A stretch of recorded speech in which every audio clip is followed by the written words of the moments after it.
하나님 말씀 한 절 같이 읽고 강의를 시작하도록 하겠습니다. 오늘 본문은 요한일서 4장 16절 말씀입니다.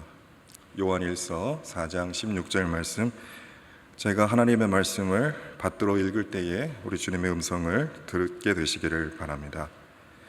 하나님이 우리를 사랑하시는 사랑을 우리가 알고 믿었노니 하나님은 사랑이시라. 사랑 안에 거하는 자는 하나님 안에 거하고 하나님도 그의 안에 거하시느니라. 아멘.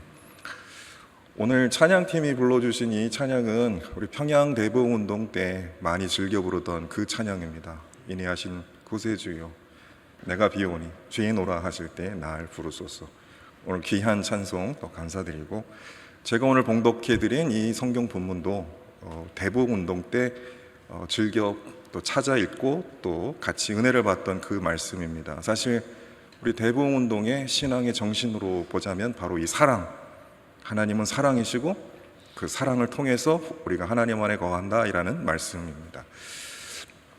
오늘 평양 대부흥운동의 배경과 교회사적 의미라는 제목으로 잠시 말씀을 좀 나누려고 합니다. 우리 마포 사무엘 선교사님 여러분 잘 아시리라 믿습니다. 1901년에 우리 평양에서 신학반을 만드시고 그 신학반이 오늘 장로신학대학교의 모체가 되었습니다. 1893년에 우리 평양에 스테이션을 만들고, 여러분 잘 아시는 대로 동양의 예루살렘이라는 그런 명성을 들었으리는 만큼 이 평양을 중심으로 한국 기독교가 영적인 중심이 되었던 건 여러분 잘 아시리라 믿습니다. 대부흥운동이 1907년 1월 달에 그 평양의 장대현 교회에서 있었던 남자 사경회, 2주간 진행된 사경회에서 부흥운동이 일어났고요. 1907년 2월 달에 미국 교회 그 선교대회에 우리 마포 사무엘 선교사님 참석하셔서, 그러니까 대부흥운동 있은 지 한 달 정도 된 후지요, 미국에서 한국교회 부흥의 역사를 증언하며 이런 비전을 함께 나누셨습니다. 이렇게 말씀을 하셨습니다. 우리는 작은 나라 한국이 중국처럼 대단한 상업적 나라가 되거나 일본처럼 대단한 군사적 나라가 될 것이라고 기대하지 않는다. 아마도 한국은 위대한 영적인 권세, 곧 극동의 위대한 영적 세력이 될 거라 기대한다. 유대나라가 작은 민족이었고 지배당하고 굴욕을 당하였지만 하나님의 섭리 안에서 이 작은 유대가 세계의 위대한 영적 권세가 되었고, 유대에서 메시아가 탄생하셔서 온 세계에 영적인 축복을 가져오셨음을 기억하라. 그러므로 우리는 작은 한국이 저주를 받고 지배를 당하고 굴욕을 당하지만 한국은 하나님의 섭리 안에서 극동의 위대한 영적 권세가 되어 일본, 중국, 러시아의 대단한 상업적, 군사적 열강에 영향을 미칠 것이라 믿는다. 할렐루야. 웅장한, 가슴이 벅차오르는 그런 대단한 비전이 아닐 수가 없습니다. 이런 비전을 가지고 선교를 하셨겠지요. 그런 비전이 그분뿐만 아니라 그분의 자녀들에게, 아니 그의 가족뿐만 아니라 한국교회 전체에 그런 비전의 생명이 되었지 않았겠습니까? 근데 여기서 질문입니다. 어떻게 이런 위대한 비전을 선포할 수 있었을까요? 이 마포 사무엘 선교사님은 과연 무엇을 보고 무엇을 경험하였기에 하나님 앞에서 한국교회를 향해, 이 나라의 민족을 향해 이런 위대한 비전을 품게 되셨냐라는 질문입니다. 우리가 흔히 생각해 보면 대부흥운동을 통해서 한국교회가 급속하게 성장했다, 그러니까 부흥의 신화, 그 시작점을 대부흥운동이라고 생각하시는 분들이 많으실 겁니다. 그러나 대부흥운동 이전에 한국교회는 성장하고 있었습니다. 무서운 속도로 성장하고 있었습니다. 그런데 선교사들은 여기에 의문을 가졌습니다. 이 부흥이 진정한 것인가? 이런 교세의 확장이 진정한 교회의 성장인가? 정말 이 자리에 모여있는 많은 사람들이 예수님을 진실한 마음으로 믿고 이 교회는 건강하게 성령 안에서 성장하고 있는 교회인가? 라는 질문을 던지게 되었죠. 아니라는 그런 대답이 있었기 때문에 교회가 순수하고 거룩해져야 된다라는 소망을 품었던 것이고, 그 순수와 거룩은 본인들이 할 수 있는 일이 아니라 성령께서 임재하셔서 한 사람 한 사람을 만져주셔야만, 성령께서 능력으로 붙잡아 주셔야만 한 사람 한 사람이 변화되고 교회 공동체가 변화될 수 있고 그래야만 이 교회가 건강하고 온전한 교회가 되어서 지속 가능한 성장을 할 수 있겠다라는 비전과 기도를 품었던 것입니다. 저 그래프를 보면은 1900년도부터 무서운 속도로 교회가 성장하고 있는 것을 보게 됩니다. 왜 그러면 사람들은 교회로 몰려들었을까요?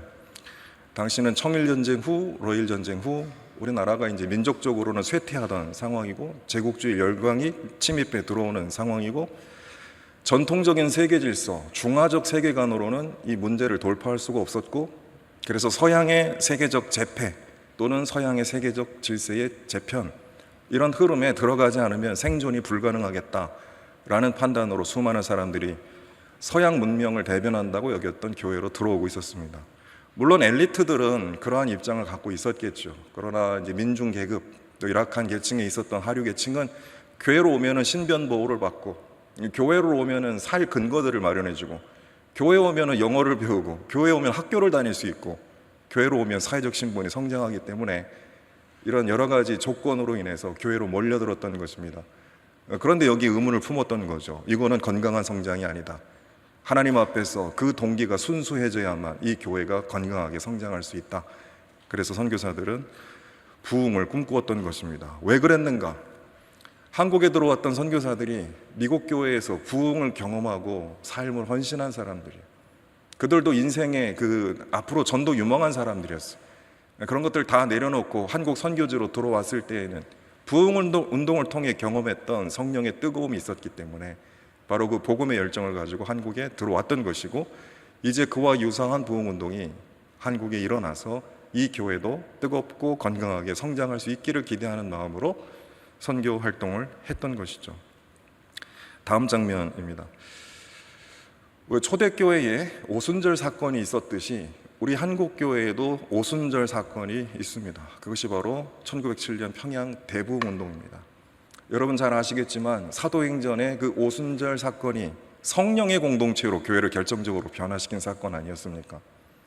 성령 그 임재 이전에는 예수님을 밖으로 믿고 있었던 사람들, 그러나 그 예수님이 속 안으로 들어오게 된 사건, 말씀이 지식이었던 사람들, 교리였던 사람들이 이제 성령의 임재를 통해 이제 말씀이 내면화되고 그 말씀이 능력이 되고 그 말씀이 인격이 되고 살아갔던 역사가 바로 오순절 부흥운동 사건이고 사람들의 모임이 아니라 이제 성령의 공동체로 변화된 사건, 그것이 바로 오순절 사건이고 그래서 교회가 하나님을 찬양하고 사람들에게 찬미를 받고 그래서 날마다 그 믿는 사람의 수를 더하게 하시는 사건이 우리 초대교회 오순절 사건이듯이 우리 평양에서 일어났던 대부흥운동도 바로 그와 유사한 사건이었다라고 말씀드릴 수가 있습니다.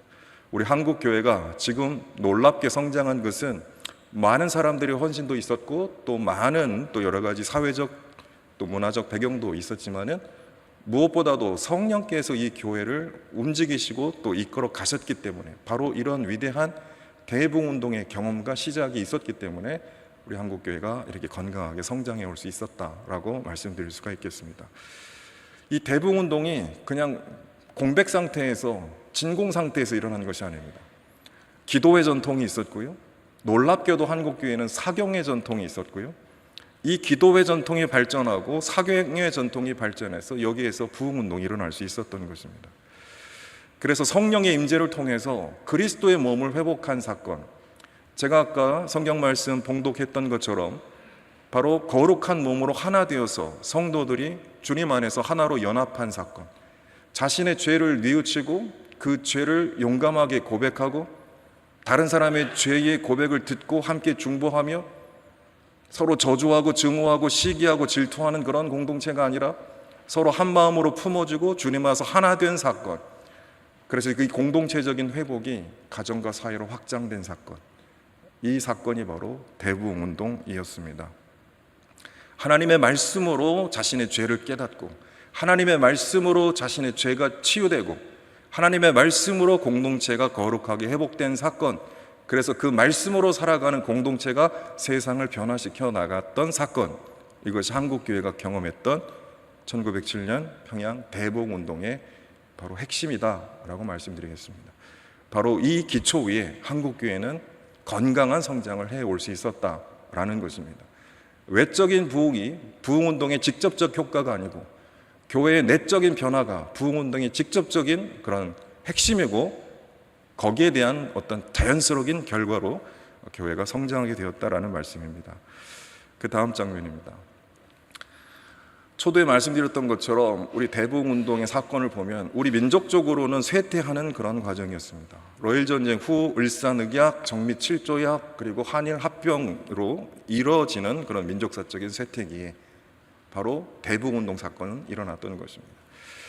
많은 사람들의 절망감, 민족의 어떤 결정적인 그런 쇠퇴, 여기 앞에서 아무것도 할 수 없는 무력감, 하나님 붙잡지 않으면 다른 방법이 없었던 사람들이 교회로 와서 하나님께 간절히 호소할 수밖에 없던 사건.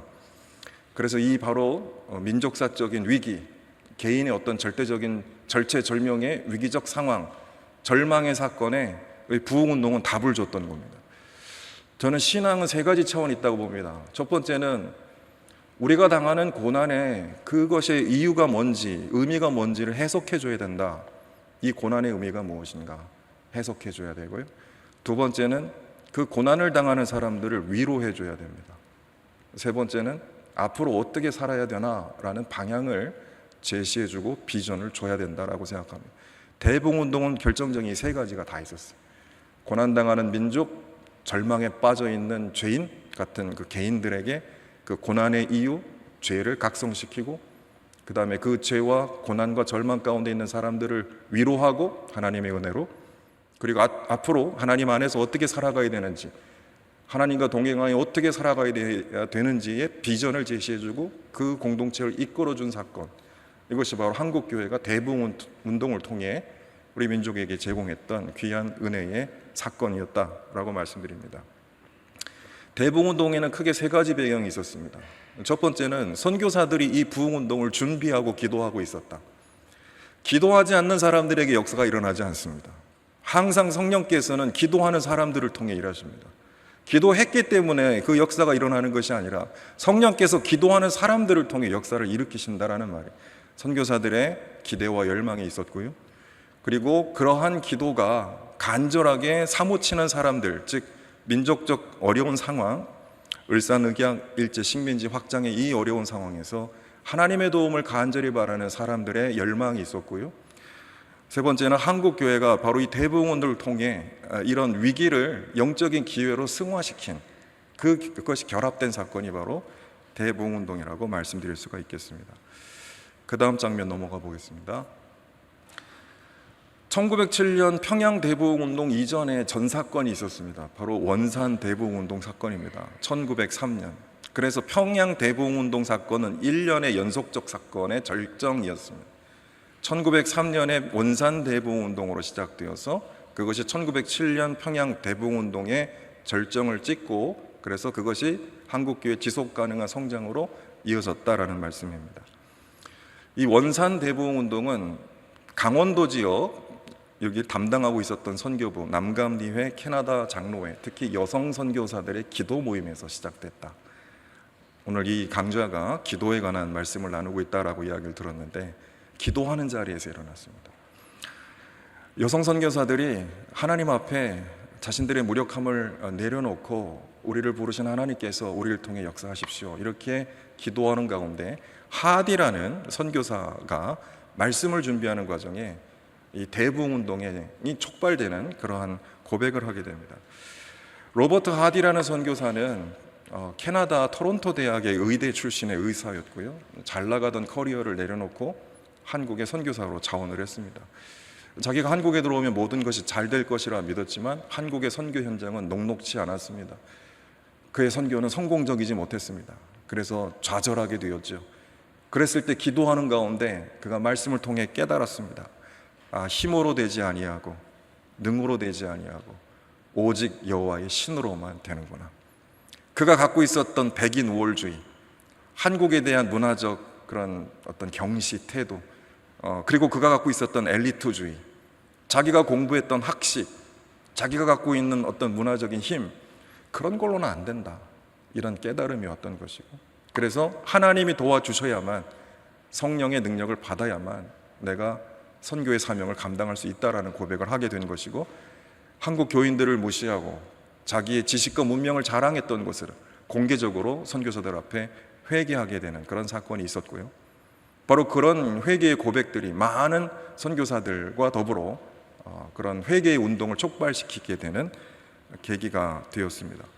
이 원산에서 일어났던 부흥운동은 단순히 선교사들의 기도 모임에만 국한되지 않았고요. 이 기도의 역사가 이 부흥과 회개의 이 움직임들이 원산을 비롯해서 개성, 서울, 평양, 제물포, 심지어 목포에 이르기까지 확산되면서 많은 교인들이 신앙 안에서 회개를 통해 거듭나는 그런 사건을 일으키게 되었다라는 사실입니다. 그 다음 장면입니다.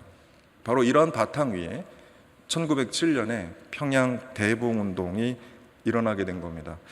제가 이제 선교사들의 그 선교 편지들을 보면 부흥운동 이전과 이후가 매우 달라졌다.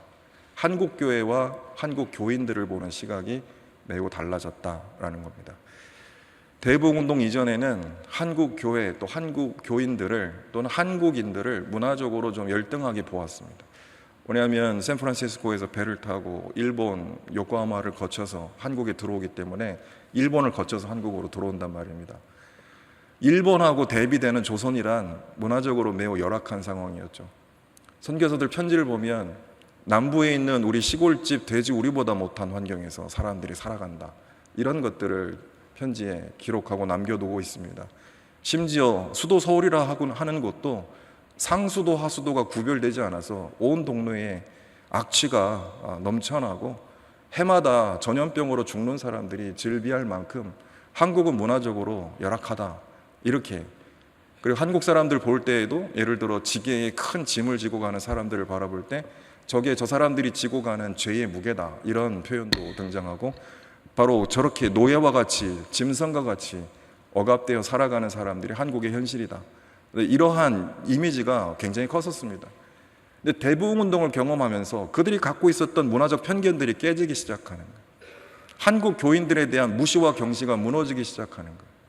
이 대부흥운동을 통해서 그들이 하나님의 시각으로 한국 교회를 다시 바라보게 되면서 한국 교인들의 그런 아름다움과 위대한 헌신들을 발견하게 되고 선교사, 서양인, 외국인, 선생님, 지배자, 이런 마음들을 내려놓고 순전한 마음으로 교회의 일원으로서 교회를 섬기게 된 변화가 이 대부흥운동을 통해 일어났다라는 사실. 그러므로 대부흥운동은 우리 한국 교회에도 참 좋은 사건이었지만 선교사들에게도 매우 유익한 사건이었다. 그들이 정말 하나님 안에서 복음 안에 일치가 되도록 그들의 편견과 우월감을 다 내려놓고 한국 교회를 순전한 마음으로 섬길 수 있게 하는 운동이 되었던 것도 사실이고, 한국 교회도 복음 외에 다른 문명이나 힘이나 가치들을 붙잡는 그런 외형적인 신앙이 아니라 하나님 나라에 집중해서 복음에 집중해서 순전히 성령의 인도하심을 따라 믿음 생활을 살아가는 교인으로 거듭난 사건이 바로 한국 교회였다면, 이 대부흥운동은 선교사들뿐만 아니라 한국 교인들에게도 매우 결정적으로 거룩한 그리스도의 몸으로 회복되게 하는 사건이었다라는 말씀입니다. 1907년 대부흥운동이 있기 전에 준비 작업이 있었고요. 왜냐하면 원산 부흥운동의 경험이 있었기 때문에 그 부흥운동을 계속 이어가고자 하는 열망이 있었고, 특별히 1907년을 D-Day로 결정을 하고 기도하는 가운데 1906년에 대단한 준비가 많았었습니다. 이를테면 세계 도처에 부흥운동이 일어나고 있었기 때문에 그 세계 도처의 부흥운동의 주역들을 한국에 초청을 해서 그들을 통해 세계 교회의 현장에서 부흥운동이 어떻게 일어나고 있는가를 서로 소통을 했습니다.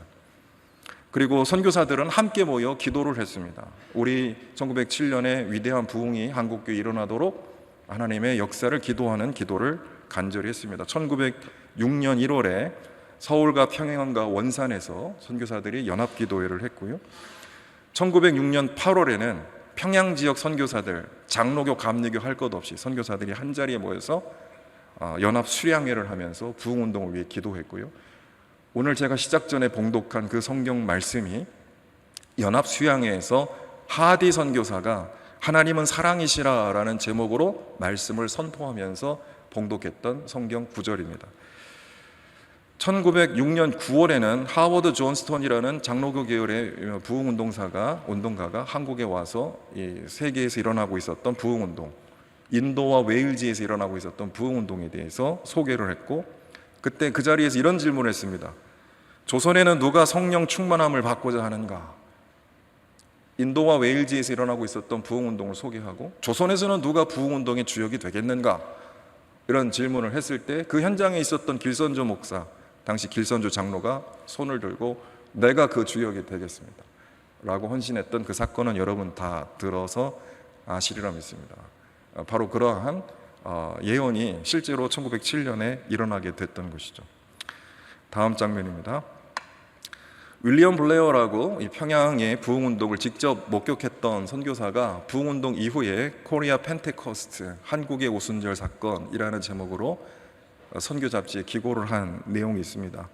하나님은 사랑이시라, 바로 이것이 우리 한국교회를 붙잡았던 귀한 말씀이고, 하나님은 사랑이시라 라고 하는 위대한 말씀 안에 한국교회가 하나가 된 사건이 바로 대부흥운동이다 라고 그렇게 증언을 하였습니다.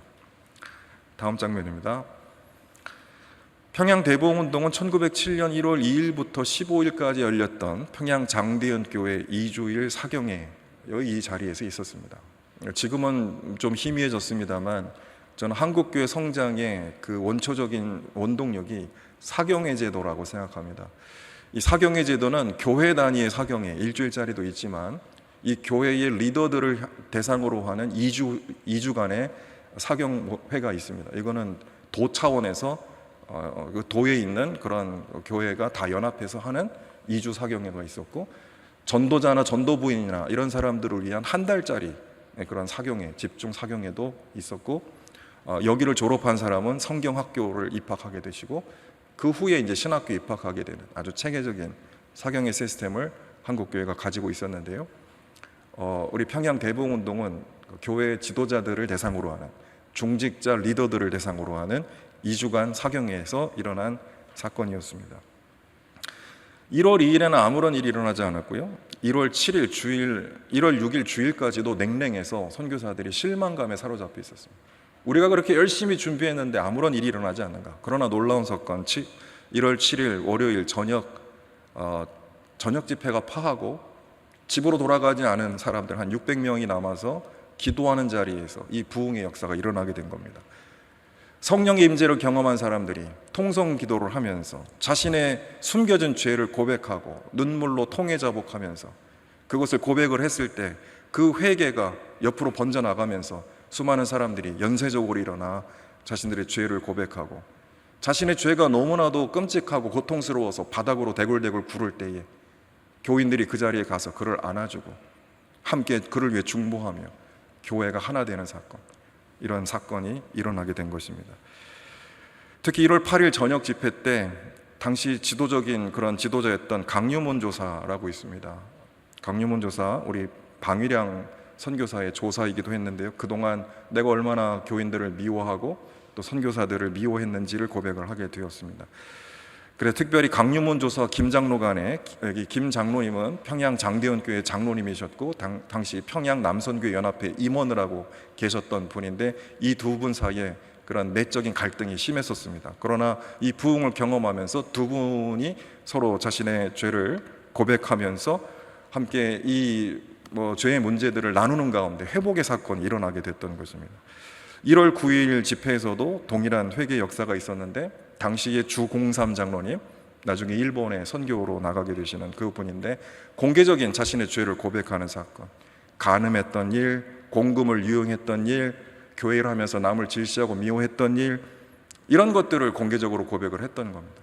이 죄악이 너무 부끄럽고 너무나도 고통스러워서 바닥에 구르면서 그렇게 눈물로 기도를 할 때에 많은 교인들이 가서 그를 안아주고 그를 위해 중보하는 그런 모습을 선교사들이 지켜보다가 우리 이기람 선교사님 뭐라고 고백을 했냐면, 교인들이 그 주변에 모여 팔로 안아주며 고통 중에 신음하는 그를 위로하는 모습은 얼마나 아름다운가. 눈에 비닐이 벗겨지는 사건이에요. 성령 안에서 내가 죄인임을 깨닫고 성령 안에서 그 죄의 치유를 경험하면서 그것이 개인의 사건으로 끝나는 것이 아니라 공동체 안에 있었던 죄의 문제들이 드러나고 그 죄를 지적하는 것이 아니라 그 죄가 치유되고 화해가 되는 사건을 통해서 그 교회 공동체가 성령 안에서 거룩하게 회복되는 사건을 경험하게 되었던 겁니다. 다음 장면입니다. 특별히 이 부흥운동에 길선주 목사님의 역할이 컸습니다. 당신 장로님이셨고 길선주 목사님이 이 부흥운동의 주역으로 등장하면서 세계적인 선교 잡지의 표지 모델로도 소개가 되었습니다. 1월 13일 주일 집회 때 이 길선주 장로님의 이 설교가 매우 효과적이었습니다. 예를 들어 시연 설교를 하셨는데 온몸에 줄을 묶고 등장을 하셔서 이게 죄에 묶인 사람들의 모습이다. 그래서 이 줄을 풀어 헤치시면서 이것이 주님께서 우리에게 주시는 그 자유와 해방의 역사다. 그리고 단상에 있었던 이 맥큐 윤산원 선교사가 포옹을 하면서 이렇게 죄로부터 해방된 사람이 주님과 하나 되어 연합하여 주님 안에 영광과 기쁨을 누리게 된다. 이런 것들을 말로가 아니라 시연 설교로 증언을 할 때 수많은 교인들이 여기에 환호하고 또 여기에 또 부흥이 폭발되면서 공동체적인 커다란 부흥의 역사가 일어나게 된 겁니다.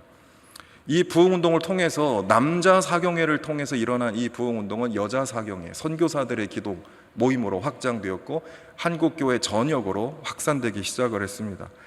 뿐만 아니라 우리 한반도를 넘어서 만주에까지, 중국에까지 이 부흥운동이 확산되기 되었고, 그래서 교회 성장도 기존에는 한 8만 명 정도 모였던 교회가 부흥운동 이후에는 18만 명 정도로 부흥하는 역사가 일어났던 겁니다. 그러니까 제가 거듭 말씀드리지만 사람 숫자 늘어난 것이 부흥운동의 직접적 효과가 아니고 교회가 영적으로 건강하게 회복되었을 때 그 회복된 교회에 주님께서 날마다 교회에 더하는 사람들을 늘어나게 하신 그 사건이 일어나게 된 거다라고 이해를 해주시면 좋겠습니다. 노란 글씨로 제가 뭐라고 적어놨냐면 민족의 위기 상황에 개인의 절체적인 절망과 죄의 억압 속에 고통하는 사람들이 성령의 임재를 경험하고 두 가지 효과, 자신의 내면의 죄악들, 우리 사회 문제들을 보게 하시고 두 번째, 그걸 치유하고 해결하게 하셔서 하나님 앞에 자신의 삶을, 민족 공동체를 위한 소망과 책임감을 갖게 했던 사건이 대부흥운동이다. 개인적 차원에서 그리고 교회가 공동체적 사건에서 사람들의 죄의 문제, 사회의 죄의 문제, 숨겨진 은밀한 죄의 문제를 드러나게 하고 그것들을 각성하게 하고 그걸 치유하고 또 그것을 회복하게 하는 사건, 이것이 바로 대부흥운동이었다. 자, 다음 장 마지막 장면입니다. 이 대부흥운동의 직접 결과는 무엇일까요? 한국교회가 자치의 단계로 넘어간다. 그 전까지 선교사들은 주저했습니다. 한국교회가 스스로 이 교회를 이끌어갈 수 있는 역량이 있는가? 근데 제가 뭐라 말씀드렸습니까? 부흥운동을 통해서 눈에 비닐이 벗겨지고 하나님이 하시는 일들을 선교사들이 보았다 하지 않았습니까? 이 부흥운동을 통해 놀랍게 헌신하고 변화된 한국교회를 재발견하게 되는 것입니다. 이제 때가 됐다. 그래서 동로회가 1907년에 만들어지게 되고, 잘 아시는 대로 1907년 동로회가 만들어지고 한국 장로교회 최초 7인의 목사가 안수를 받게 되고, 이제 명실상부 한국교회는 독립적이고 주체적인 교회, 사람이 세운 교회가 아니라 하나님께서 세우신 교회고 성령께서 이끌어 가시는 교회, 그런 순전한 교회로 출발하게 되었다라는 겁니다. 일부 학자들은 이 대부흥운동을 가리켜서 비정치화 사건, 한국교회를 정치적으로 퇴색시켜서 일제에 대한 저항의식을 약화시킨 사건, 그래서 한민족의 아픔과 분노를 성령운동이라고 하는 종교적 카타르시스로 희석한 사건, 일제 식민 지배에 순응시키려고 하는 그런 사건이라고 해석하는 일부 학자들도 있습니다만, 이것은 대부흥운동에 대한 편견이라고 생각합니다. 민족의 위기 상황에서 이 민족을 향한 그 영적인 그런 그 신앙의 책임감을 갖게 한 사건이고, 무너지는 나라를 하나님이 절대로 무너지게 하지 아니하시고 이 나라를 하나님 안에서 굳게 회복시켜야 한다는 소망으로 전환시킨, 세상의 나라는 무너질지라도 하나님의 나라는 무너지지 아니하고 그 하나님 나라 위에 굳게 서서 개인과 가정과 우리 민족과 사회를 재건할 수 있다, 회복시킬 수 있다, 치유할 수 있다라고 하는 영적 자신감, 영적 책임감을 부여한 사건이 바로 대부흥운동 사건입니다. 여러분, 3.1운동 때 그 운동을 누가 주도했습니까? 만약에 대부흥운동 때 한국교회가 몰 역사화되고 비정치화되고 그 다음에 현실 참여에서 물러나서 신비주의화됐다면 1919년 3.1운동에 어떻게 한국교회가 전면에 등장할 수 있었겠습니까? 결론적으로 대부흥운동은 말씀을 내면화한 사건이고 이제 그 말씀 안에서 살아가는 교회로 거듭나게 한 사건이고, 그렇게 변화된 교인들과 교회가 세상에 대한 영적인 책임을 갖게 된 사건이 바로 대부흥운동이고, 3.1운동은 말씀이 외현화된 사건, 하나님의 말씀을 가지고 세상을 변화시키고 세상을 하나님의 통치로 나가야 한다고 하는 그 책임감을 표출한 사건이 3.1운동이라고 한다면, 이 대부흥운동은 교회의 부흥과 성장 외에도 민족과 또 사회 공동체에 대한 영적인 책임감을 교회가 어떻게 감당해야 하는지를 잘 보여주는 그런 귀한 은혜의 사건인 줄로 믿습니다. 이 대부흥운동의 역사가 오늘 이 자리에 계신 우리 모든 교우들, 우리 소망교회, 한국교회 모든 교회에 다시 일어나게 되기를 주의 이름으로 부탁합니다. 기도하겠습니다. 존귀하신 아버지 하나님, 1907년의 대부흥운동의 역사 우리로 보게 하신 것 감사합니다. 하나님, 예전에도 계셨던 하나님, 지금 우리와도 함께 하시고 앞으로도 우리 교회와 함께하여 주실 줄로 믿습니다.